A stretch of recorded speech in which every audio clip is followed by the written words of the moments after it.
begin, inshallah ta'ala, I want to start with the story of Amr ibn al-As radiallahu anhu. Amr ibn al-As, he was the general of the Muslim army going into North Africa, back in the time of Umar ibn al-Khattab radiallahu anhu. He was in need of reinforcements, so he requested from Umar, from the Khalifa radiallahu anhu, that for him to send some more fighters. And so Umar radiallahu anhu sent, or he told him that he was going to send 8,000 fighters. So Umar radiallahu anhu sent the fighters. When they arrived in North Africa, Amr ibn al-As counted them, and turned out that they were 4,000 fighters. 4,000.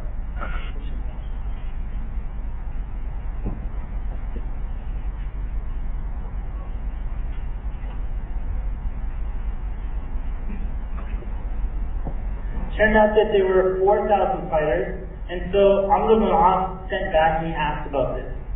So Umar radiallahu anhu said that at the head of every 1,000 fighters that I sent you one person that's worth 1,000 fighters. And amongst those people was Zubayr ibn al-Awwam radiallahu anhu. This question of how many people are you worth, what does that really mean? When it comes to business or da'wah or organizations or whatever you're doing, when the person in front of you basically comes and says, I'd like to volunteer, I'd like to do something, the question I always have in my mind, from the time I hire them to the time they're working or the time that, you know what, it's time to go, the question that always goes through my mind is, this person in front of me, how many people are they worth? How many people are they worth? And I strive to seek out people that are worth more and more numbers. Let me give you right from the, and you think, what does this have to do with marriage? I'll tell you.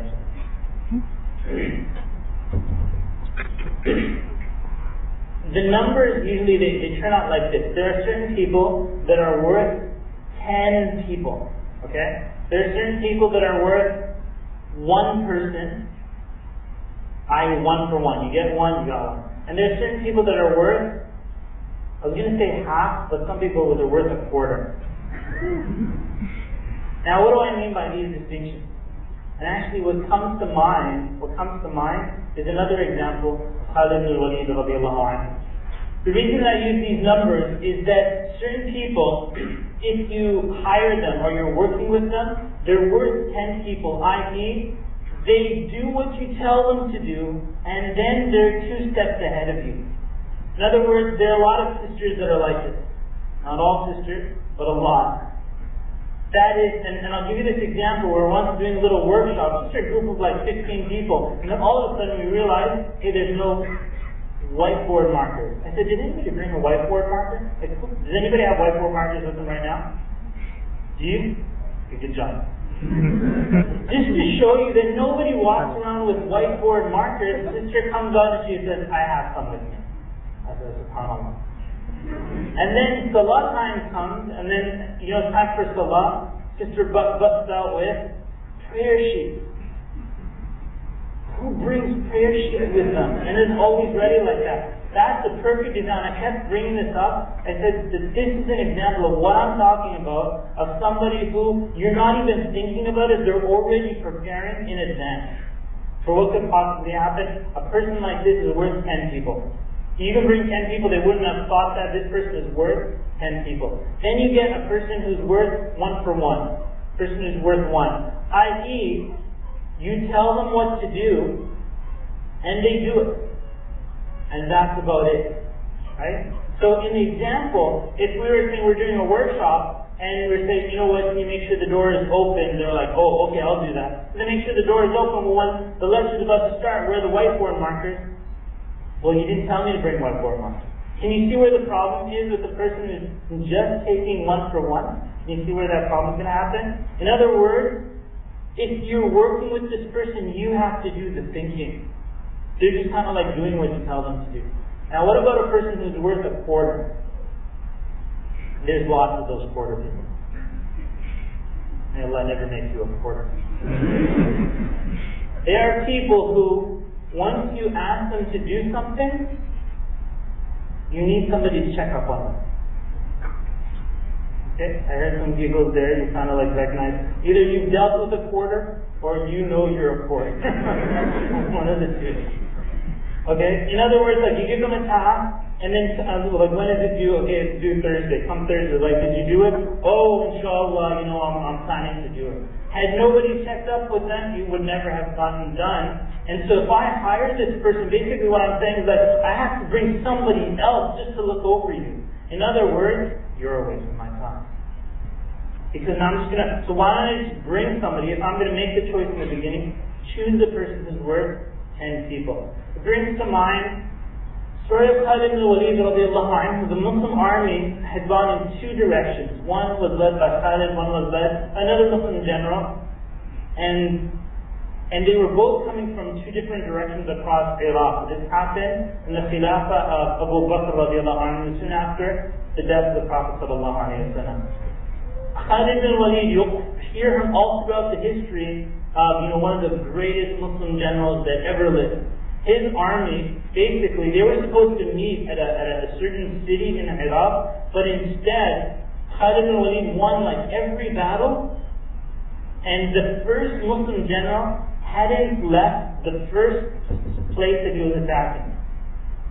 They hadn't left, they were being held under siege, and Khalid radiallahu anhu passed the meeting point, passed all the places that this guy was supposed to conquer, and then, this is his Muslim brother as well, he sent him a letter. Because the Muslim army that with the other leader was surrounded. They were surrounded basically. Even though they came to the Muslim army, the group that they were attacking basically brought their own fighters and surrounded the Muslim army. Khalid ibn Walid radiallahu anhu sent him a letter. In this letter, and you'll notice that men, they speak with less words. That is full of meaning. Khalid radiallahu anhu sent him a letter that was 2 words. It was Iyaka Urid, which means, what does it mean? Translated? I want you. Iyaka basically means like, you are my destination. That's what it says. It's like a letter. What does it say? You are my destination. You are my destination. 4 words in English. Iyaka Urid. When the leader of the Muslim army received this letter from Khalid, he looked up on the horizon, and the entire army of Khalid ibn Walid was there. You've seen those movies where all of a sudden the posse comes, and they're all up on the mountain. I want you to understand something here. His entire army, every Muslim that was there, was traveling at the speed of a messenger. Traveling at the speed of one person. The whole unified Muslim army was like that. The whole army. There was no slackers. They were all worth 100. Every one of them. And that was the group at that time. Now bring us to today. How many people are you worth? How many people are you worth? Umar ibn al-Khattab radiallahu anhu, he once asked some Muslims that were sitting there, and he said, tamanna. He said, like, make a wish, right? Make a desire, like a amaniya. It's like, what's your desire? Make a wish, basically, what we would say. Make a wish. So one person said, he turned to the side, and he looked at a building, and he said, I wish I could have a building like this, full of silver, that I would spend it in the way of Allah. Second person said, he said, okay, you make a wish. The person's like, okay, if that's your wish, well, let me up the ante on that. He says, I wish I could have a building like that full of gold, that I would spend it in the path of Allah. Now notice here again, the focus is on money. Focus is on money, the spending of money. Listen to what Umar radiallahu anhu said in response. He said, as for me, I wish I could have a home like this, full of leaders like Abu Ubaidah ibn al-Jarrah radiallahu anhu, whom I would use for the sake of Allah, as men. Now your question is, what's the question? How many people are you worth, or what does this have to do with marriage? What does it have to do with marriage? If you'll notice here, the first